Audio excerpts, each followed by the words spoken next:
6 years ago, moving to a new neighborhood marked a surprising chapter in my life. My wife Becky, our daughter Holly, and I settled into a cozy house in a friendly community. We quickly befriended our neighbors, Matt and Pam.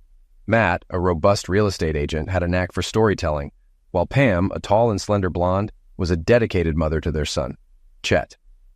Becky and Pam became fast friends, often meeting up, while Matt and I bonded over golf, making it our monthly ritual. Our families grew closer, sharing numerous dinners, celebrations, and casual get-togethers. Despite the age gap, Matt and I connected through our love for golf, often enjoying friendly competitions. Becky and Pam's camaraderie further strengthened our bond, creating an extended family feeling. I had no idea these ordinary moments would soon be overshadowed by events that would challenge my marriage and shake our intertwined lives. On a notable golf day, I played a decent round, finishing 18 holes 7 strokes over par. For years, Matt and I had been golfing together a couple of times a month. He became my friend when Becky and I moved into our home. Matt, a large man and great conversationalist, thrived in real estate. Pam stayed home to care for their son, Chet, who recently turned 18 and is preparing for university. Pam and Becky hit it off immediately and now meet several times a week. Becky, a fit and attractive natural blonde with shoulder-length hair, remained the most beautiful woman to me until everything changed. When Becky said, "We need to talk," I braced for bad news. Initially, I thought it might be something about her car or a family issue. Our daughter, Holly, recently turned 18 and had started dating a boy named Dean. My mind raced through possibilities, including pregnancy, but I was almost convinced of it when I sat down with Becky. "Henry, my dear, you know how much I love you, right?" Becky said, her voice soft and tender. "Of course, Beck. I didn't doubt it for a minute," I replied, trying to stay cheerful despite the suspicions creeping into my mind that she might be pregnant. "And I do, Henry. I love you with all my soul and always will. I look forward to us spending the rest of our lives together," Becky continued, her tone sincere and loving. "Me too, honey." "But what's the matter?" I asked, sensing something was amiss. "Henry, we've been together for 20 years, 18 of them married. I love you more every day. I've dedicated my life to you and Holly." "Do you agree?" she asked, her voice now serious and intent. I realized it wasn't about Holly, but something Becky wanted that she thought I'd object to. She never mentioned wanting another child, so I quickly abandoned that theory. "I agree, honey. You always put Holly and me first." "Yes, and that's why I believe you will support me now," she said, her tone hopeful. "Well, I'm listening," I responded, my curiosity piqued. "Henry, as we age, our bodies, energy levels, and sex drive change. You've always been a wonderful lover, but as you age, it's harder to keep up. It's natural, and I understand that," Becky said, her voice steady but carrying an undertone of something more. I really didn't like how things suddenly turned out. The last thing any man wants is for his wife to question his masculinity. I had a bad feeling. She continued talking, and I just nodded, waiting for the real issue to emerge. "For me, it's different. I need closeness almost every day," she said, her tone now slightly pleading. "Don't you think I feel the same way, Becky? I love you and want to care for you, but you can't completely fight biology," I said, trying to keep my voice calm. "I know and understand this, and I don't blame you. It's just part of aging," she replied, her voice softening. "Okay, Becky, you've pointed out my sexual shortcomings. Are you going to get to the point?" I asked, feeling my patience wearing thin. As she talked about my inability to fully satisfy her, I suspected she was about to ask for permission to have an affair. I was almost right. "Henry, please understand. I'm not trying to belittle you. This is hard for me to say, and I hope we can discuss it calmly," Becky said, her voice trembling slightly. I stayed silent, waiting. "Henry, I have a lover. It's been almost a year now," she finally confessed, her voice breaking.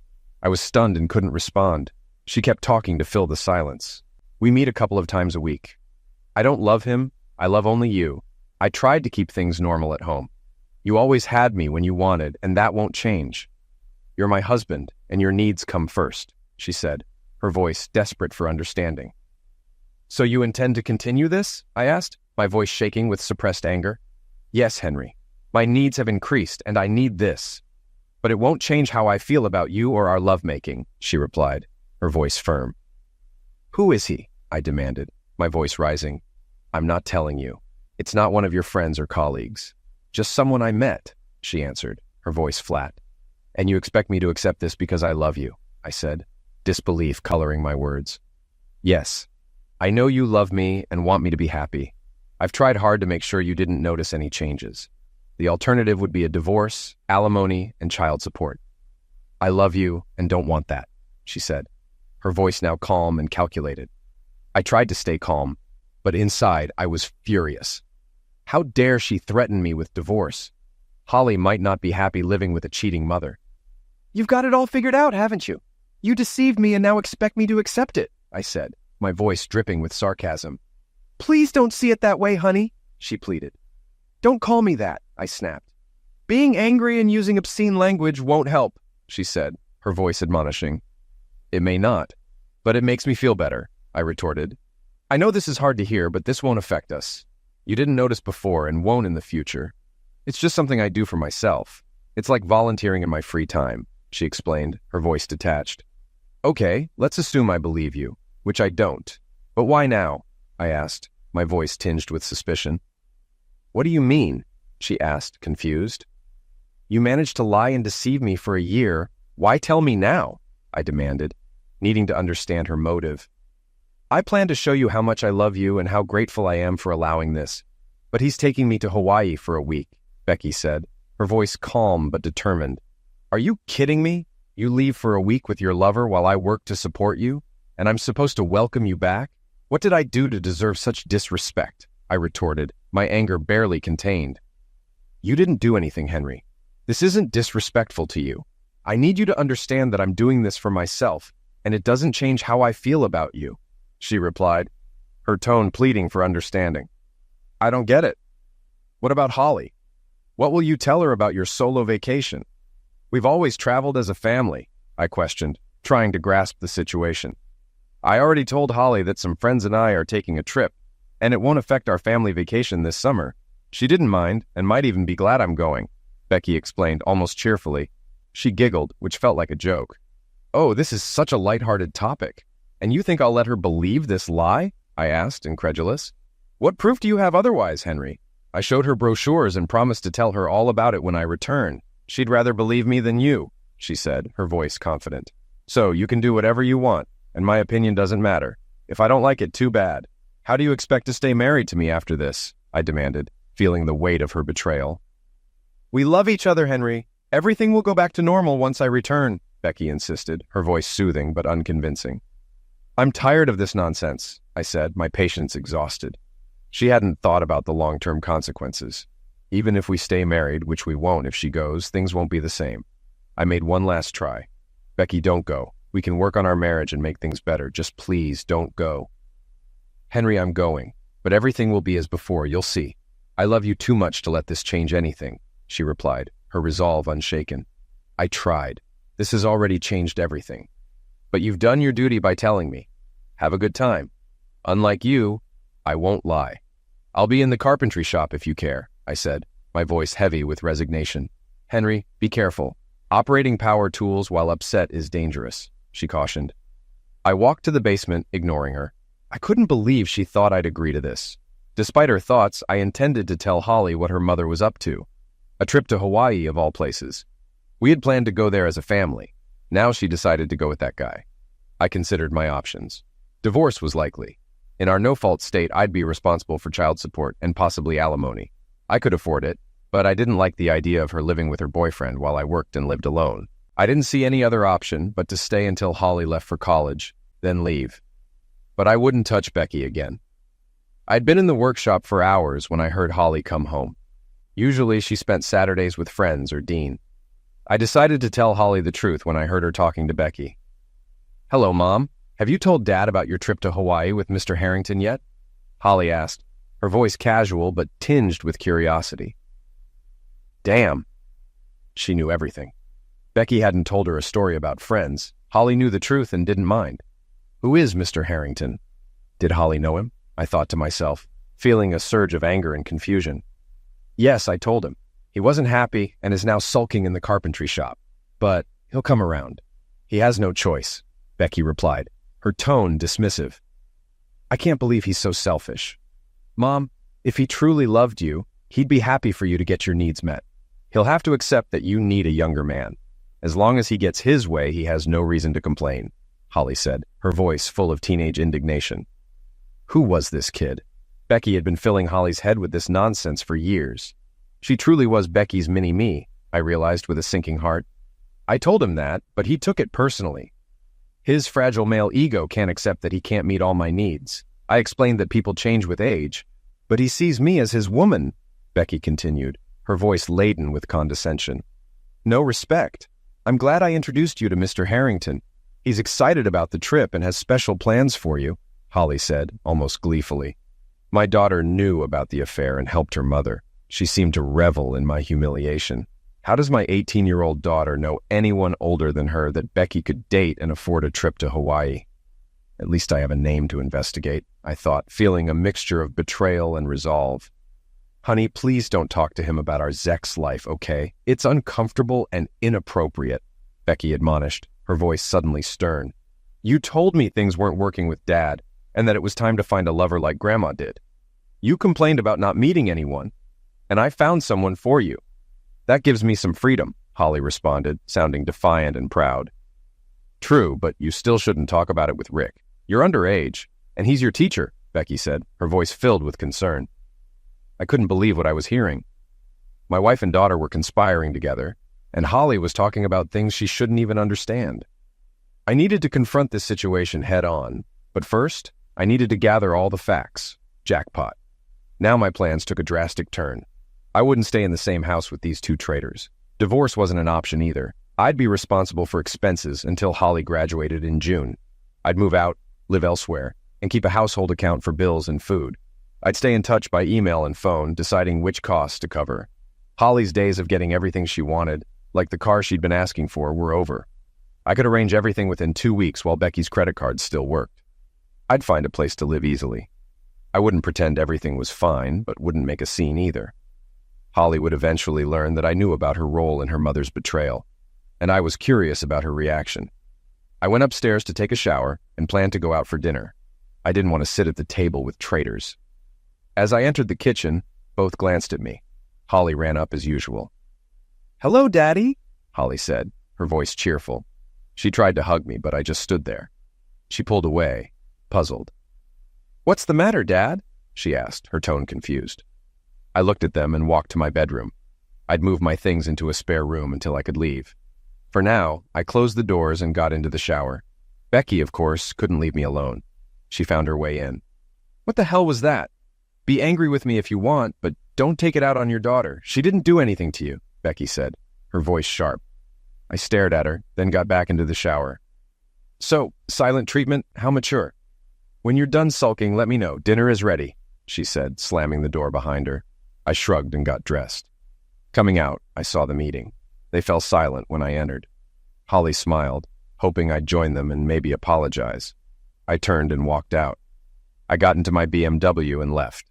I ate alone at a local steakhouse, reading news articles to pass the time. No calls from anyone. I watched a late movie, got home around 1 a.m., and found everyone asleep. I quickly fell asleep in the guest room. Of course, my good times were short-lived. Despite everything, I still found Becky attractive. "Why did you sleep here last night?" she asked. "To avoid you, Becky. I didn't want to sleep with you," I replied bluntly. "Seems like part of you is interested," she said, reaching out. I turned away, getting off the bed, and saw disappointment on her face. "Henry, I'm still the woman you loved all these years. Let me take care of you," she said softly. "You're not the same woman, and that's not the heart you shared. Becky, as long as you have another partner, I'm out. It's your choice. Your husband or your boyfriend," I said, my voice firm. "You're not being reasonable. I know you love me and will eventually see my point. I want you to be happy, and you'll give me this," she said, leaving the room. Sunday was like Saturday. I stayed in the workshop and returned for dinner. The next 2 weeks flew by as I worked late every evening. Each night I asked Becky not to go on the trip. "Becky, please don't go. Call him and end it. Let's work on us," I pleaded. "Henry, I understand this is hard, but I need to go. It's just 1 week and then we'll go back to our relationship," she insisted. "So, you'll keep seeing him? It's not just you and me," I asked, feeling the despair. "Yes, Henry, I'm sorry, but this is what I need. If you love me, you'll understand," she said, her tone unwavering. This continued until the night before her departure. Holly finally came to me a few days after I overheard her and Becky. Dad, stop avoiding me. We need to talk to solve this. Please, I love you, Holly said, her voice earnest. Holly, I could tell you why I'm angry, but someone else should explain, I responded, my voice heavy. Someone else? What do you mean? She asked, puzzled. Ask your teacher, Mr. Harrington. You set him up with your mother to deceive me. Maybe he can answer you, I said, watching her reaction. Holly was surprised I knew her role and Becky's lover, but she didn't look apologetic, just like her mother. So, you know I introduced them. How? She asked, her voice calm. I overheard your conversation with your mother, I replied. It's just Zex, Dad. She doesn't love him, she said dismissively. Why does everyone say that like it justifies it? Marriage is more than Zex and love, I said, trying to make her understand. She's leaving and there's nothing you can do. Do your best and you'll keep getting what you deserve, Holly said, leaving the room. She left the room, dismissing me and my feelings. We avoided each other until her mother left. Finally, the day came. Becky was packed and waiting in the living room for the taxi. Holly was with her, chatting excitedly. I stayed in the workshop until I heard the car arrive.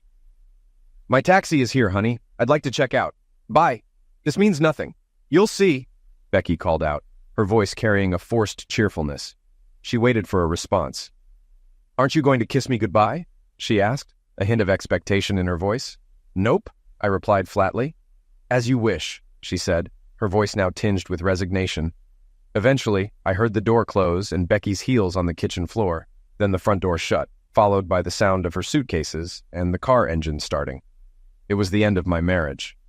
I took the week off during Becky's absence and moved my things out quietly while Holly was at school. I moved my belongings from the guest room back to the bedroom, hoping to make Holly think I was staying, to lull them into a false sense of security. I avoided mentioning my move or divorce, wanting Becky to believe I'd be there when she returned. She was due back Saturday evening, and I planned to be gone by then. Holly knew I was aware of her involvement in the affair and didn't hide her actions. One evening, as she prepared dinner, my phone rang with Becky's call, which I ignored. Then Holly's phone rang, and I overheard her conversation. Hello, Mom. How was your trip? Sounds great. No, he's here. Since he knows who it is and that I introduced you, there's no point in hiding. He moved his things back to your bedroom as soon as you left. He was bluffing, just like you said. I think he's come to terms with it. Okay, I'll tell him. I love you.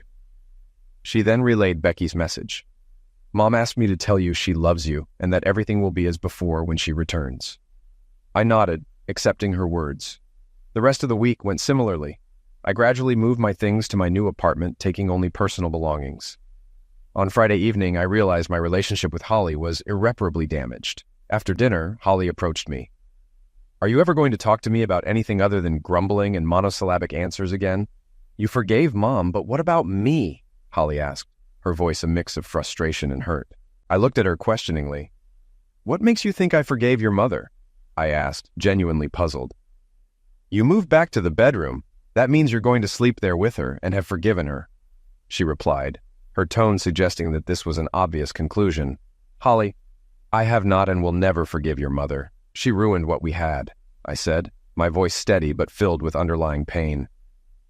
I don't understand why you're acting this way, Holly responded, her voice rising in exasperation. No, she wants it, and that's the difference. You're barely 18, Holly. You don't fully understand, I replied, trying to maintain my composure. She stood up, angry. Just because I'm 18 doesn't mean I can't understand what Mom is going through. She explained everything to me, she said, her voice defiant. I got angry too and raised my voice. Yes, she explained it from her selfish point of view. She decided she was the only one who mattered, I shouted, unable to contain my frustration. This is nonsense, Dad. She was here for you and me every day. When she finally did something for herself, you couldn't handle it, Holly retorted, her words cutting deep. Her words hurt deeply. Oh, Dad, I'm so sorry, she added, suddenly realizing the impact of her words. The rage and hatred I felt towards my daughter at that moment were overwhelming. Holly Ann, don't ever talk to me again, I said, my voice cold and final. I walked out and went to my bedroom one last time, ignoring Holly's pleas. I spent the night collecting my remaining things, my heart heavy with the weight of shattered trust and broken relationships. I took a taxi from the airport instead of asking Rick for a ride, since Holly told me Henry was back in the bedroom. I didn't want to upset Henry by seeing Rick. Everything was going well, and I didn't want to rock the boat. When I entered the house, the taxi driver brought my things inside. It was almost dinner time, and I expected Henry or Holly to have something ready, but there was nothing. Maybe Henry was planning a dinner to celebrate my return. I heard footsteps on the stairs, and Holly rushed to hug me, crying, "Hi, baby. I missed you too." "But there's no need to cry," I said gently, trying to soothe her. She sobbed and trembled, clearly more than just missing me. I pulled her face away to look at her. "What's wrong, baby? Where is Dad?" I asked, concern filling my voice. She struggled to control her emotions, and after a few minutes, she spoke. "Dad moved out. I drove him away." "What are you talking about? You told me he moved back to the bedroom," I said, confusion and worry battling within me. "Yes, but last night we fought and I said something terrible. This morning he and his things were gone. There's a note on the table," she explained, her voice breaking. I saw the note, which I hadn't noticed before. With a growing sense of dread, I picked it up. It was printed from the computer, except for Henry's signature. "Becky, I hope your time in Hawaii with Rick Harrington was worth it, because it cost you your marriage and might cost Rick his job. The school board will not accept your relationship. I've moved out, taking only my personal belongings. I'll eventually get my tools and woodworking supplies. I can't understand why your sexual needs became more important than our marriage. I was willing to forgive your year-long affair if you called off the trip and vowed never to see him again. But our marriage ended when the taxi left. I also can't understand why you involved our daughter in your affair. The disrespect she shows me is a result of your influence. You've likely damaged her ability to have a normal relationship. I've only left you and Holly physically. I didn't shirk my responsibilities. All your bills will continue to be paid automatically, and funds will be deposited into your household account for necessary expenses. Don't expect extra money for entertainment. Your pleasures don't concern me anymore. I left my email and phone for emergencies. If you need anything, email me, and I'll decide if I'll fund the request. Don't flood my email with requests to come home or excuses. I'll delete them without reading. Michael knows where I live but won't share this information. Security won't allow you into my office. If you try, I'll tell you the same thing I told Holly after her hateful speech. I don't want to talk to you or her ever again. Your selfish actions have damaged both relationships, and I will no longer be involved in your lives. I'm sure Holly will find someone to walk her down the aisle. I've loved you both for so long, but your attitude has reached a point of destruction. I will not allow you to do this to me. Henry." Tears streamed down my face as I finished reading Henry's letter. This wasn't how things were supposed to be. He was supposed to love me forever and understand that this wasn't about him or us. Involving Holly was a mistake, but it started with girl talk. She told me about her and Dean, and I talked about Henry and me to build trust. I mentioned her grandma's affair, and Holly introduced me to Rick at her choir performance. He was handsome and sexy, and I enjoyed my time with Henry that evening. After that, Holly kept bringing him up, saying he wasn't looking for anything serious, just fun. I took the bait and started contacting him. One night, while Henry was out of town, I invited Rick over for dinner. We ended up at his place, and I spent the night there. The next morning, Holly knew what happened. We talked about it like old friends. It was exciting, and I realized I could keep seeing Rick without Henry finding out. Rick and I met a couple of times a week discreetly for months. I made sure Rick wasn't getting too attached, and our affair continued. Approaching the anniversary of our first night together, Rick invited me to Hawaii. Henry and I had planned to go, but the thought of a week in paradise was too tempting. As a housewife, I couldn't justify such a long absence, but I convinced myself Henry wouldn't mind and would let me go. I thought if I explained there was no love between Rick and me, just sex, Henry would understand. That's why I told him 2 weeks in advance, hoping he'd come to terms with it. Obviously, that didn't happen. I was sure when I returned and things were the same, Henry would see it didn't damage him. But he left, and I underestimated his love for me. Now the love of my life is gone. But I'm resourceful and sure I can find him and convince him to see things my way. I might have to cool things with Rick for a while and convince Henry it's over before resuming. Henry's brother Michael knows his new address, but I doubt he'd help. Maybe Fiona, Michael's wife, would. Once I find Henry, I can probably convince him to come back. He didn't mention divorce, so he clearly doesn't want to lose me. He might be trying to get his point across with his "I never want to talk to you again" message, but I doubt he meant it. He'll realize he can't live without me. I'll start Monday by calling Fiona when Michael is at work. Until then, Holly and I will manage.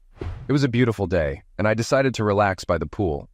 The apartment complex I had moved into had a pool, a fitness center, and a large common area for parties. I'd lived here for a couple of months. The first week was spent unpacking and working. For the next few weeks, I was depressed and just watched TV. Finally, I decided to live again and went to the pool to relax and get some sun. The water was probably too cool for me, but lying in the sun and reading was perfect. I went on a few dates, but no one caught my attention. I was still mourning the loss of my family and missing the Becky I had married. I had been relaxing in a sun lounger for about an hour when a shadow fell over me. I opened my eyes and saw an attractive woman. "Hello, I haven't seen you here before. Have you just moved in?" she asked, her voice friendly and curious. "About 2 months ago. My name is Henry," I replied, offering a smile. "Michelle, nice to meet you. May I join you?" she asked, gesturing to the lounger next to mine. "Of course, have a seat," I said, sitting up slightly to make room. She smiled and moved a lounger next to mine. She had long brown hair and a beautiful figure with no wedding ring. She turned to me and asked, "So, Henry, are you recently divorced? Or just trying to appear single?" "Why do you ask?" I inquired, curious about her observation. "Your finger has a tan line where a wedding ring used to be," she said, her eyes sharp. "Very observant. And you noticed I checked your finger too," I remarked, impressed by her attention to detail. "Well, I'm not divorced. I moved out while my wife was in Hawaii with her lover," I admitted, feeling a mix of emotions. "Oh my God, that must be an interesting story," she said, leaning in slightly. "It's not that interesting living it, but I can see how it might seem from the outside," I said, shrugging. "Any chance of reconciliation?" she asked, her tone empathetic. "No, I care about her, but what she did ended any chance of that," I said firmly. "You can tell me about it when you invite me to dinner tonight," she suggested, a playful smile on her lips. "Is there somewhere specific you want to go?" I asked, intrigued by her directness. "Someplace nice, and you'll ask me to dance. My daughter is staying with my sister, so we can stay out late," she said, her eyes twinkling with anticipation. "Sounds good," I agreed, feeling a spark of excitement. Michelle looked at me and made direct eye contact. "Let me be clear, Henry. I like you, and you seem to like me. But I don't sleep with married men, so if you want a chance, you'll need to sort out your marital status," she said, her voice firm but kind. "I think I just got the incentive I needed, but let's see how dinner goes first," I said, feeling a new sense of determination. We spent another hour relaxing by the pool, mostly in silence, saving conversation for dinner. As I got ready for my date with Michelle, I thought about this unexpected turn. I loved being married, but wasn't sure about jumping into a new relationship. My feelings about Holly were complicated. She had said hurtful things, influenced by her mother's views. I knew I'd try to mend things with her eventually. But Becky was done. I wouldn't let her stop me from living my life, even if it meant paying her off. I picked Michelle up at 6 p.m., and we went to an elite Brazilian steakhouse downtown. I had been there before, but Michelle hadn't. She wore an emerald green dress that showed some skin on top. She looked stunning, and I told her so. "Thank you, sir. You look good yourself," Michelle said with a smile. I took her hand and led her to my BMW, opening the door for her as my mother had taught me. We drove through downtown, talking about the places we passed. We held hands, and it felt comfortable. We were seated at a romantic table in a private alcove, thanks to a well-placed $50 bill. We settled in and were greeted by our server, Kelsey. We ordered drinks and started to talk. "Do I need to ask for another waitress?" Michelle asked. "Why?" I responded, confused. "If she keeps pestering you, I'll claw her eyes out." "And I wouldn't want to do that," she said, a mischievous glint in her eyes. I saw the mischief in her eyes and smiled, but I made a mental note to tone it down just in case. She took my hand to calm me down. "Henry, I like you and want to get to know you better. I didn't mean to offend the waitress," Michelle said softly. "I'm flattered you laid your claim on me," I replied, feeling a warm glow. "So what do you do for a living?" she asked, genuinely interested. "I'm a mechanical engineer and senior VP at Alpha Logistics. And you?" I inquired. "I'm a loan officer at First National, though I could live off the alimony and child support from my ex-husband who cheated on me with his assistant," and got her pregnant, she said, her voice steady, but with an undercurrent of pain. I can't imagine anyone cheating on someone as beautiful as you, I said, shaking my head in disbelief. Thank you. Do you have kids? She asked.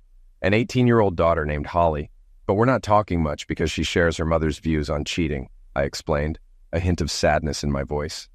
I'd like to hear about your wife, but only if you're comfortable, Michelle said gently. I don't mind, though I appear very favorably from my side of the story, I said, trying to lighten the mood. Don't worry, I'll judge for myself, she reassured me. I told her the story from the "we need to talk" moment to Holly's angry outburst and my early morning departure. Henry, it sounds like Holly is as much a sufferer of her mother's influence as you are, Michelle said sympathetically. It hurts that she thinks so little of me, even if it's Becky's doing, I admitted. Keep communication open. She'll come around someday, she advised. I hope so. I'll make the effort, I said, determined. Are you ready to share your story, Michelle? I asked. My ex, Jay, is VP of a gym chain. He got a new assistant and they started sleeping together on business trips. His bosses even warned him.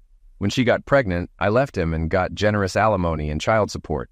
I don't need to work, but it gives me a reason to get up every day, she explained. That's pretty juicy. Maybe not as much as an affair in Hawaii, but still good. You seem to be handling the breakup well, I observed.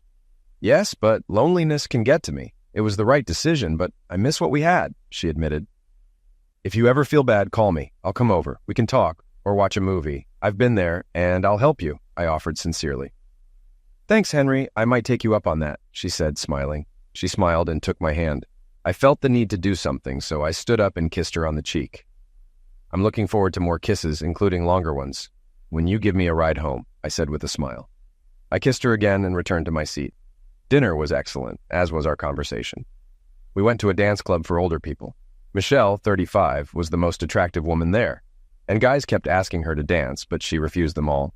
We danced together several times, moving well and staying close. At 2 a.m., we stopped at her apartment door. I had a wonderful time, Henry, Michelle said, her eyes sparkling. Me too, Michelle. Can I see you tomorrow, or is it too soon? I asked, hoping for a positive response. No, it's not too soon. If I could see you earlier, I would, she replied with a smile. Great. I have to pick up Joni at 11, so it has to be before then. I don't introduce her to anyone until we've been together at least a month. How about breakfast at my place? I make a great omelet, I suggested. I'll be there at 8:30, she agreed. The knock came at 8:30, and I appreciated the promptness. Michelle was dressed in black yoga pants and a white long-sleeve top, looking as fresh as if she had slept for 12 hours. I brought sliced fruit for your omelet, she said, holding the bowl in one hand and pulling me towards her with the other for a kiss. She walked into the kitchen confidently and looked over the ingredients. I'd like bacon, spinach, and cheese in mine, please, she requested, placing the fruit on plates while I prepared the omelet. She began opening drawers and cabinets, which puzzled me. Our kitchens are arranged almost identically. I find it interesting, she remarked with a chuckle. I laughed and finished serving the omelet. I felt at ease with Michelle, as if we had known each other for years. After eating, we sat on the sofa, hugged and chatted. Soon, it was time for her to pick up Joni from her sister's house. I walked her to the car and kissed her goodbye. Call me later, she said, driving away. On Monday morning, I made an appointment with a divorce lawyer. I asked a friend at Alpha who he had used for his divorce. He recommended a fierce lawyer his ex had used. I found her number online and scheduled an appointment for Wednesday. Becky didn't want a divorce, so I figured she wouldn't initiate one. I was eager to explore my relationship with Michelle and wondered if it was enough to just file for divorce. Michelle and I talked on the phone over the next 2 evenings. I told her about my lawyer visit, and she reassured me it would be worth it. On Wednesday, I received a call from my brother Michael. What's up, bro? I greeted him.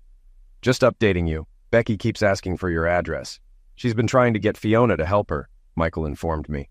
Fiona won't tell her anything, but Becky is getting desperate, he added. Thanks for being my buffer, Mike. Let me know if I can do anything for you, I said gratefully. Not necessary, but we'll figure something out, he replied. Has she tried anything at your office? I asked, concerned. She came a few times initially, but got nowhere. She still calls daily, and our secretary enjoys it as a game, Michael said with a laugh. The lawyer meeting went well. Denise Duncan, who specializes in helping women in divorces, took my case after seeing the evidence I had from a private investigator. She believed we could leverage this evidence in our favor. Despite her suggestion to use the investigator's report, I was ready to split everything fairly and take on alimony and child support. That evening, I was deciding on dinner when there was a knock at the door. Michelle entered with a picnic basket and plates. I took them from her, placed them on the table, and kissed her. "Wow, baby. That was a nice greeting. I missed you too." "Where's Joni?" Michelle asked, smiling up at me. "She's out for pizza with a friend. I guessed you hadn't eaten yet and wanted to know how the lawyer visit went. We both want this to start," she said, her eyes filled with anticipation. "Yes, baby, we do. We need to communicate properly, and that marriage certificate is in the way." "Let's eat," I said, feeling a sense of relief at her support. She pulled out containers of brisket and potato salad, and we started eating. I detailed my visit to the lawyer while we enjoyed the meal. "You're being kinder than I was. Jay and I were only married for 9 years. Should I be tougher?" Michelle asked, looking thoughtful. "That depends on you, dear. But I like that you're attentive and fair. I know if we quarrel, you'll be reasonable." "Jay couldn't do that," I replied, appreciating her understanding. She stayed with me for about 2 hours before getting a call saying they were returning from the pizzeria. I walked her halfway to her apartment and watched her go inside. She was cautious and didn't let me walk her all the way home.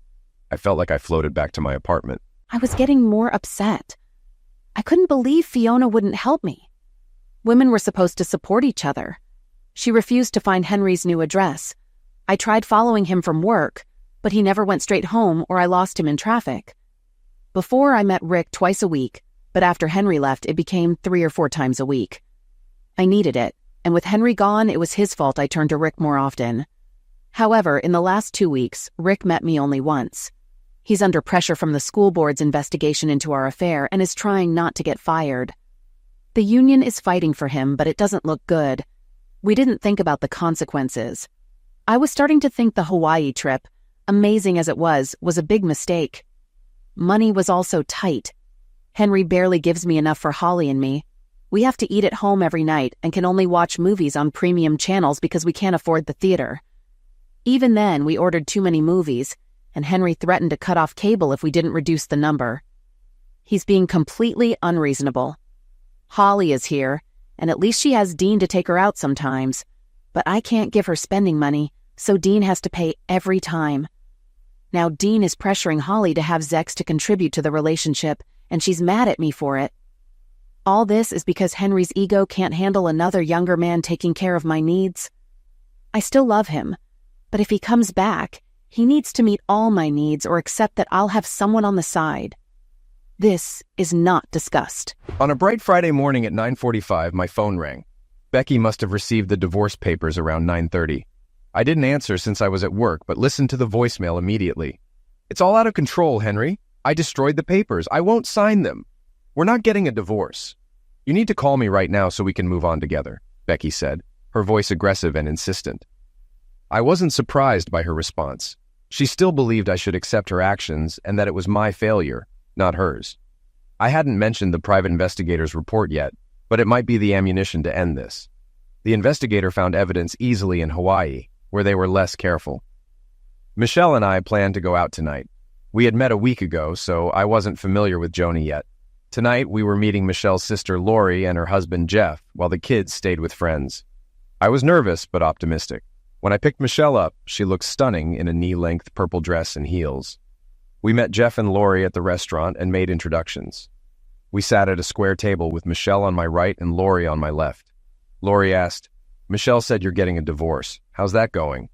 Michelle expected me to handle this alone. "My wife got the papers today, but she plans to fight it. She can't force me to stay married, but she'll try," I replied, trying to keep my tone steady. "But you have evidence of her betrayal," Lori said, pressing the point. "Yes, which we can use for leverage. Her mother is also an unrepentant cheater, so no help there. But the group she volunteers with might care. Eventually, it can go through without her signature if I wait long enough," I explained, laying out my plan. "And you expect Michelle to wait for this?" Lori asked, her eyes narrowing. "I don't expect Michelle to do anything she doesn't want to do. If she decides not to wait, I'll respect her choice, but hope she does," I said, looking at Michelle with sincerity. "I didn't plan on worrying about the divorce, but I'm doing it to be with her," I added. "I know. I think she's worth the wait, I said, feeling a sense of resolve. Lori stared at me, processing my words, while Jeff grinned, seemingly impressed. For now, I approve of you, but you better hold your own on the dance floor, Lori said, her tone lightening. I'm looking forward to it, I replied, feeling a mix of relief and anticipation. The evening went wonderfully. Michelle and I stayed close all night except when we switched dance partners. Lori was taller and slimmer with straight blonde hair, while Michelle was bustier and rounder. Despite their differences, they were unmistakably sisters.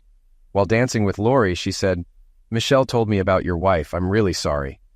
"Thanks.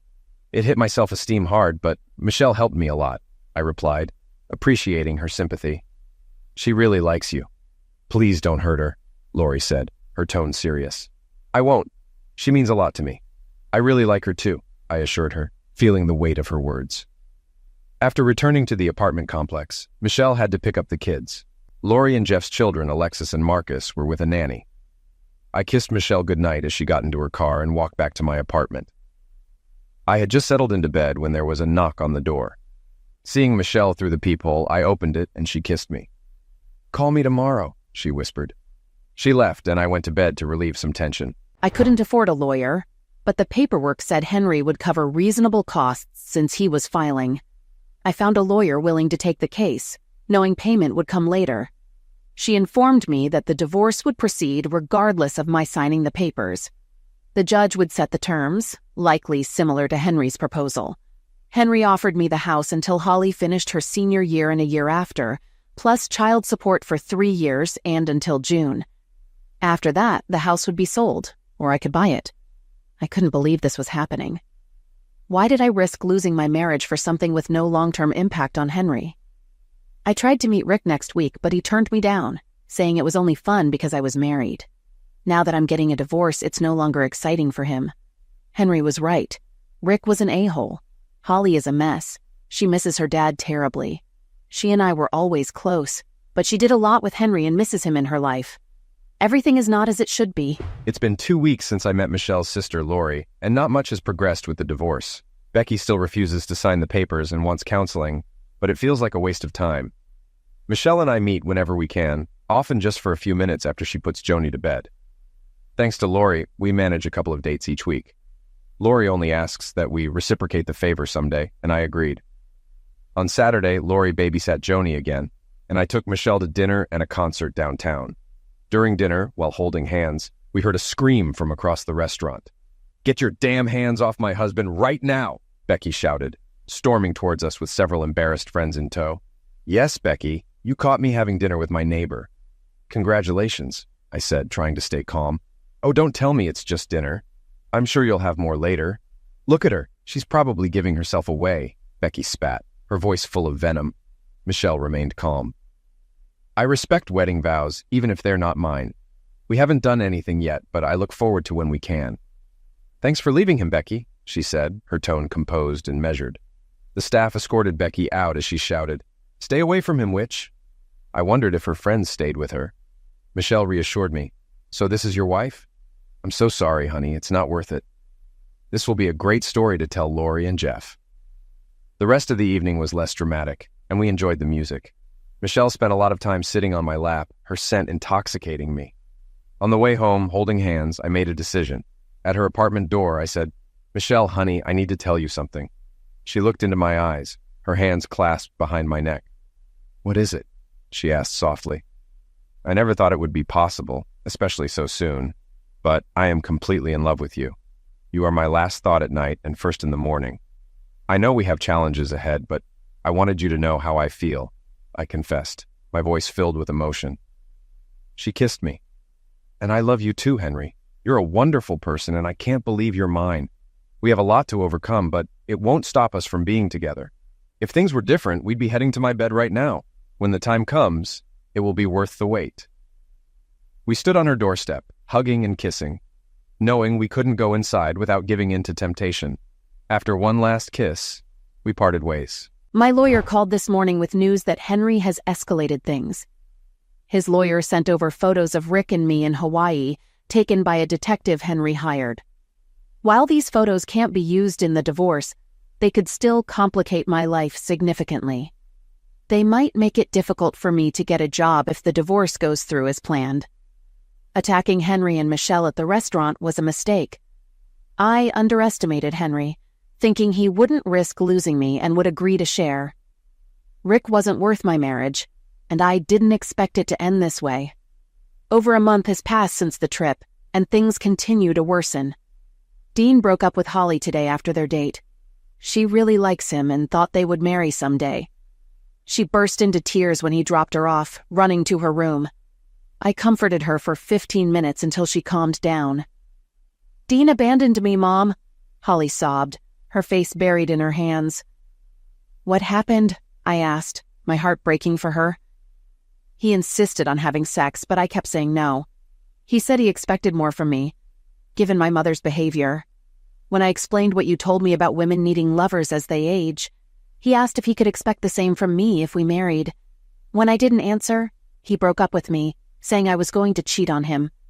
She explained, her voice trembling with emotion. It became clear that the news of my affair had spread, likely from Rick's public school disciplinary hearing. I underestimated the consequences, thinking Henry would keep quiet to avoid embarrassment. My mother had advised me, saying Dad eventually accepted her affair with Uncle Leo to avoid public scandal. I thought Henry would react similarly. Now, I need to persuade Henry to come back. Rick is out of the picture, and I can promise never to see him again, convincing Henry that I only want him. Once he's comfortable, I can find a replacement discreetly. Tomorrow, I'll try following him home from work again. I spoke with Denise Duncan today, and Becky still refuses to sign the divorce papers, insisting on another chance to talk and work things out. Denise advised meeting her face-to-face to convince her I won't tolerate her behavior.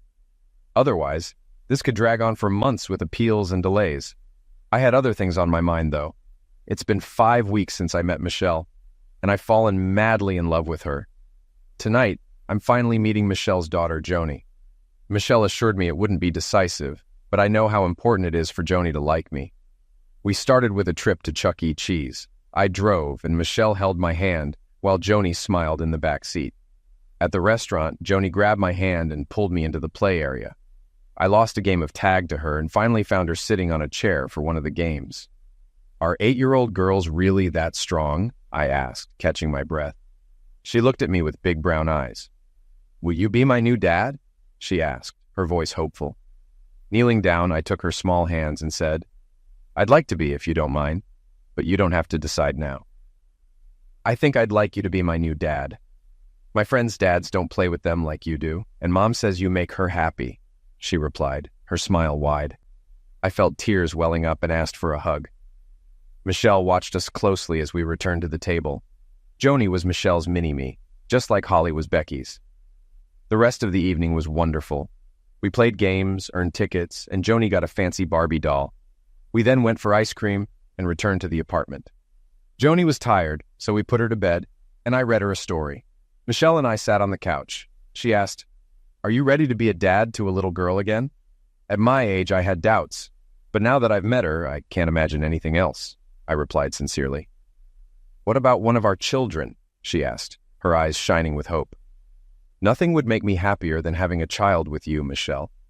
Marrying you and becoming Joni's dad would be a dream come true," I said, my voice full of emotion. She smiled widely and said she couldn't wait for my divorce any longer. We made love, and I turned off my phone. Later, I found a missed call and voicemail from Denise. "Henry, this is Denise. Becky's lawyer said she has decided to sign the papers and will come to my office next week.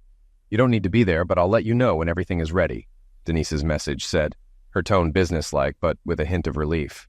I felt a weight lift off my shoulders as I looked at Michelle, realizing that our future was finally within reach. That night, I slept very well. My marriage was finally ending. This morning, I was ready to fight to the end. But seeing Holly crying over Dean, I realized the pain this was causing her. I decided to sign the papers to avoid ruining my daughter's life. As a mature 41-year-old woman, I coped with this decision by going to a club, getting drunk, and going home with the first person who asked. I woke up in someone else's apartment, sent Holly to her friend Leslie's, got dressed quietly, and left.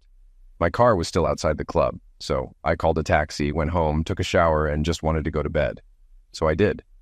I spent the entire weekend with Michelle and Joni. We went to the zoo on Saturday and had dinner at Lori and Jeff's on Sunday. Joni spent most of the day with Alexis and Marcus since they grew up together. Jeff, who was a nice guy and knew his way around a grill, was about 180 centimeters tall and in good shape. He played baseball in college and had just turned 40, while Lori was 38. While the sisters socialized and watched the kids, I spent time at the grill getting to know Jeff. He and Lori had been married for 15 years, and he was still completely in love with her. She is still the reason I get up in the morning and do what I have to do. I want her to be proud of me and happy that she married me, Jeff said, his voice filled with determination. I'm sure you're doing everything right, Jeff. She has that confidence from knowing she achieved her goal, I responded, hoping to reassure him. I've known Michelle for a long time. She's crazy about you, Henry. You got a good woman. She was completely devoted to Jay, and that's why what he did hurt her so much, Jeff continued, his tone earnest. I know what your wife did. I bet my life Michelle would never even take a step in that direction, I said, feeling a deep conviction. I appreciate that, Jeff. I don't think Michelle would do anything like that. Otherwise, I couldn't give myself to her as completely as I do now, I added, my voice steady and confident. I was in a good mood about how both parts of my life were developing. With any luck, I could get Becky's signature on the paperwork and submit it this week. Then, after the 90-day waiting period, I could bring Michelle to the altar, which I planned to do as soon as possible. My head was spinning. I think it's Wednesday, but I've lost track. I've been getting drunk and going home with different men every night since last Friday when I decided to sign the divorce papers. Luckily, the last few guys were better than the first, so at least I managed to drown my sorrows. But today, if it's Wednesday, I have to sign the papers. I don't know what I'll do without Henry. I love him so much, but I needed something more. I never had feelings for Rick. I was supposed to spend my life with Henry, growing old together, spoiling our grandchildren and traveling the world. Now I'll have loneliness and regret for being such a fool. And if Henry ends up with that beautiful brunette I saw him with at the restaurant, it would be unbearable. She was gorgeous and younger than me. I couldn't live with the pain of losing Henry to someone like her. I went to my lawyer's office and we went to see Henry's lawyer. I hoped Henry would be there, but he wasn't. It hurt to see he had signed the papers weeks ago. He couldn't wait to get rid of me, and I can't blame him. Maybe someday I'll apologize in person. For now, I let my lawyer review and confirm the papers before signing them. I ate dinner alone that evening since Holly was spending more time away, likely distancing herself from me. Then I went to the club again, found a table with 3 young guys, and told them I was offering a once-in-a-lifetime opportunity if they paid for the hotel room. We left the bar quickly, and I was completely sober. This was my retribution for what I had done. After the documents were signed and filed, the 90-day waiting period began, and 30 days have already passed. My love for Michelle and Joni keeps growing. Joni now calls me Daddy, and it warms my heart every time. Lori and Michelle are already planning the wedding, aiming for lots of flowers and a good reception. They have carte blanche as far as I'm concerned. I proposed the day after Becky signed the papers because I couldn't wait to put a ring on Michelle's finger. The hardest part for me to accept after Becky's actions was Holly's role in it. Becky acted selfishly to achieve her goals, which I could understand, but Holly had no direct benefit other than a happier mother. It was hard to reconcile Holly's apparent happiness from my humiliation. She saw her mother's actions as inevitable and a rite of passage, making her another sufferer of Becky's self-centered views. However, her joy and disdain for my feelings hurt deeply and led to our estrangement. What attracted me to Michelle was the chance to do it right with Joni. When Holly was young, I spent a lot of time working, leaving most of her upbringing to Becky.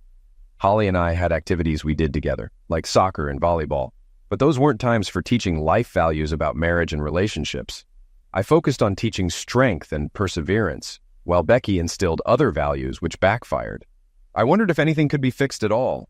Soon, my marriage will be officially over. I've been counting down the days on my calendar. Without Henry, it feels like I have nothing to live for.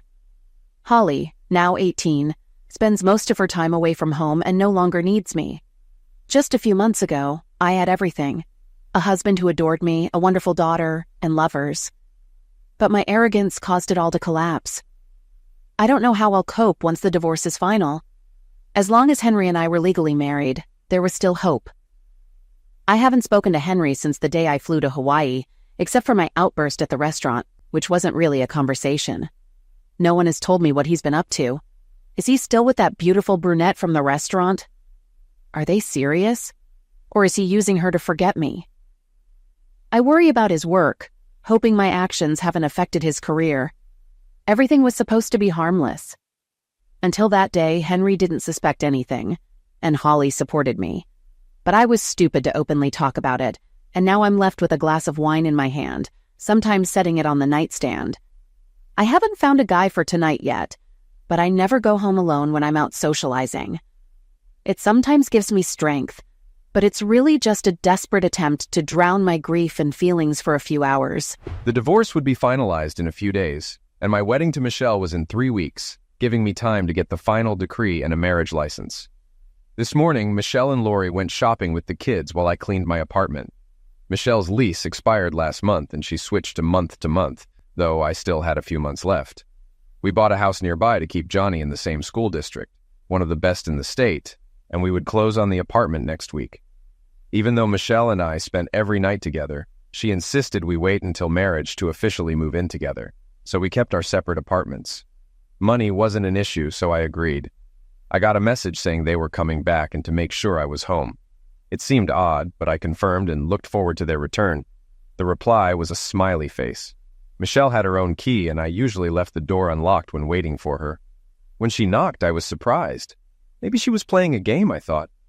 I opened the door and was stunned to see my daughter. "Hello, Daddy," Holly said quietly. I stared at my daughter in silence until she fidgeted awkwardly. "Can I come in, Dad?" she asked, her voice trembling. I shook off the shock and let her in. She walked into the living room. I closed the door and turned to see her holding back tears. "What are you doing here, Holly? I thought I made it clear I didn't want to hear from you after what you said," I said, trying to keep my emotions in check. "I made a mistake, Dad. I need to talk to you. If you don't want to see me after, I won't bother you again. Please," she pleaded, tears welling up in her eyes. "Okay, Holly, but how did you find out where I live?" I asked, puzzled. "Your girlfriend, Michelle," she admitted. "How did that happen?" I inquired, still surprised. "She called me, introduced herself, said you were getting married and that we needed to talk. Is it true? I hope you're not mad at her. She also said I would have a younger sister," Holly explained, her voice a mix of hope and fear. She wasn't the dismissive child I last spoke to. Intrigued, I invited her to get comfortable and offered her a drink. We each had a glass of iced tea. "Okay, girl, what do you want to say?" I asked, settling into my chair. "Dad, I'm very sorry for how things turned out and for what I said, especially the last time. I thought Mom deserved what she did and you were selfish for hurting her," Holly began, her voice full of regret. "So what changed your mind?" I asked, genuinely curious. "A few things. First, Dean broke up with me," she said, looking down. "Dean broke up with you? You two had a good time together. When did it happen?" I asked, concerned. "A few weeks after you left, I still thought you were being an a-hole. Mr. Harrington got fired, and soon the whole school knew why. Since my mom couldn't give me money, he paid for everything and then pressured me for Zex. My parenting instincts kicked in. I needed to talk to Dean's parents. I knew them well before Holly and Dean started dating, and they wouldn't appreciate this. And you?" I asked, needing to know more. She looked at me like the sweet girl I knew before. "No, Daddy," she said softly. The relief I felt was palpable. "What else happened?" I prompted. "Well, since I was defending Mom, Dean asked if that meant I'd cheat on him when we were older. I didn't know how to respond, so he assumed I would and left me," she explained, her eyes filling with tears. "Would you?" I asked gently. "No, Dad, I wouldn't," she replied firmly. I noticed her calling me Dad again. I thought about that day a lot. Even then, I might have said it depended on the situation, but now I can say for sure the answer is no. "That's good. Anything else?" I asked, feeling a sense of relief. "Yes, Daddy. I spend a lot of time with Leslie's parents. I lost a lot of friends, but they stayed close. I explained that Mom told me a woman takes care of her family all her life and has no right to do anything for herself. They said she acted like a bad wife and mother," Holly said, her voice softening. "You won't get any objections from me," I replied, feeling a sense of relief and understanding beginning to bridge the gap between us. "They talked to me about wedding vows and promises. When Leslie was little, Mr. P got very sick. He told Mrs. P he understood if she needed to find someone else because he couldn't be with her. She was furious and said vows are about staying faithful through good times and bad. She never thought of doing that to him. They made it clear Mom was only thinking about herself, Holly explained, her voice heavy with realization. You know, Holly, years ago, I had a higher sex drive than your mother, but I didn't insist on it. We did it when she was ready. By your mother's logic, I could find another woman whenever I wanted. Do you think she'd be okay with that? I asked, trying to make my point clear. No way, Daddy. She would probably leave you. I didn't think about it like that, Holly responded, her eyes widening with understanding. Daddy, I'm so sorry I believed Mom without thinking. I got caught up in her excitement. And our secret. I was wrong, she said, tears streaming down her cheeks. I handed her a napkin and hugged her tightly. I forgive you, baby. I needed you to understand for yourself that this was wrong. If I tried to tell you, it would only turn you against me. You had to figure out what was right and wrong. I'm happy you finally understand. Does this mean you'll be in my life again, Dad? She asked, her voice filled with hope. Of course, honey. In fact, I have a wedding soon and I need you, I said, smiling. I know. Michelle asked me to be a bridesmaid. Leslie will be there too. I can't wait, Holly said, her excitement returning. What a smart woman, I thought. She knew exactly what to do, but I sensed Holly had something else on her mind. What's the matter, honey? You want to say something else? I asked, sensing her hesitation. It's difficult, Dad. I don't want to be selfish, but... She trailed off, looking uncertain. Just say it, Holly. We will solve everything, I encouraged her. Dad, can I live with you and Michelle? She asked, her voice small and worried. I initially thought it was about money, since I only gave Becky enough for groceries. You know, after the divorce, Mom will have more money. I will pay more in alimony and child support. That's not the point, Dad. Just... Holly hesitated, clearly troubled. I realized she wanted to get away from her mother. Holly, what happened? Why do you want to leave your mom and live with me? Dad, she's not herself. She always seems to be drunk. Half the time she doesn't come home until the next morning. When she comes home at night, a strange guy drops her off, and Mrs. Malone has to take her to get her car, Holly explained, her voice filled with concern. Does she bring men into the house? I asked, my protective instincts kicking in. I was furious, not because I cared what Becky was doing, but because Holly might be in danger. No matter how angry I am with Becky, I wouldn't want any harm to come to her. I don't know. I haven't seen them, but she might when I'm not around. I often stay at Leslie's, Holly admitted, her voice small and worried. Okay, you can stay with us, but we need to address this with your mom, I said firmly. I texted Michelle to come over immediately. Holly and I were on the sofa when Michelle arrived, and Holly rested her head on my shoulder. So the wedding is still on, and you're not mad at me for inviting Holly? You can't get rid of me that easily, Michelle joked, trying to lighten the mood. She sat on the other side of Holly, and Joni climbed onto my lap. Honey, we have a problem, I said, my tone serious. I explained Holly's situation with Becky, who had clearly entered a self-destructive phase. Michelle was fully supportive.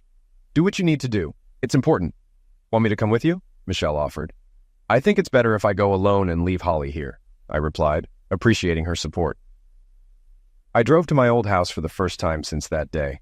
The yard was a bit neglected, but otherwise it looked fine. Becky's car was in the driveway and no other cars were around. I hoped this was a good sign. I rang the bell. The house looked the same, but Becky didn't.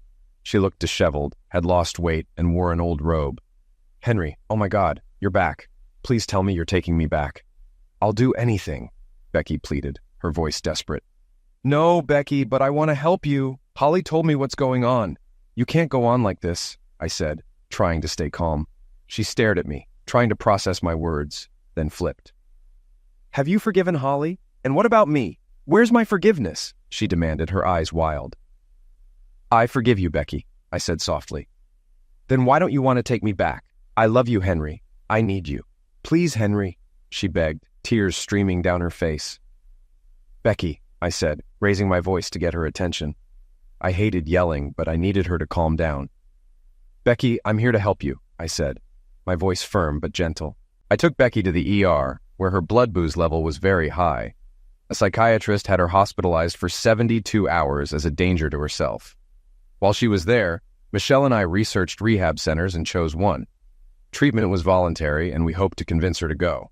That was 7 years ago. As I prepared to walk Holly down the aisle, I reflected on those events. It was a tough journey, but we made it. Michelle and I are still happily married. Johnny, now 15, idolizes her older sister and looks beautiful as Holly's maid of honor. Amelia, 5, adores Johnny and will start school soon. Tamara, 3, is full of energy and never sits still. Every night I carry her to her crib. Michelle, 8 months pregnant, looks more beautiful every day. Yes, it's another girl. We're still debating names, but Aunt Lori might get her namesake. Sometimes I miss the Becky I married and the plans we had. I thought we'd be married for 50 years, watching generations grow. But life didn't turn out that way. We're friends now and spend time with Becky and her husband Martin every month or two. It's not what I expected, but it's a good life.